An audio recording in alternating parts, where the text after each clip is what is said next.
عید کے دن خوشی کا اظہار کرنا چاہیے۔ ظاہر ہے کہ عید خوشی کا موقع ہے، اور وہ خوشی کہ جو شریعت مطہرہ کے دائرے کے اندر آتی ہے، شریعت کی کسی حکم سے ٹکراتی نہیں، اللہ پاک کی ناراضی کا سبب نہیں، نبی پاک صلی اللہ تعالیٰ علیہ وآلہ وسلم کی ناراضی کا ذریعہ نہیں بنتی، تو ایسی خوشی منانے کی شریعت مطہرہ اجازت دیتی ہے۔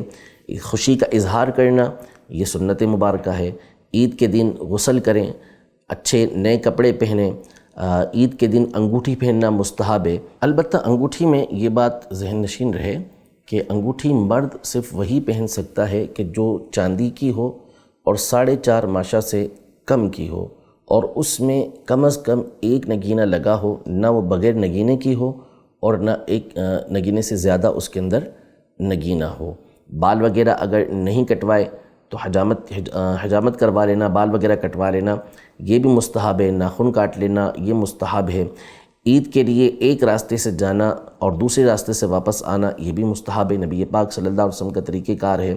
عید کے لیے جانے سے پہلے بہتر یہ ہے کہ کھجور کھا کر پھر جائے، 3، 5، 7 جو اس کو موافق ہیں طاق عدد کے اندر یہ کھجوریں وہ کھائے، ورنہ کوئی بھی میٹھی چیز کھا کر وہ نماز عید کے لیے جائے۔ یہ نبی پاک صلی اللہ تعالیٰ علیہ وآلہ وسلم کا طریقہ کار ہے۔ مسلمانوں کے ساتھ ملے جلے، عید کی نماز پڑھنے کے بعد مسلمان آپس میں ایک دوسرے سے گلے ملتے ہیں، بہت اچھی بات ہے۔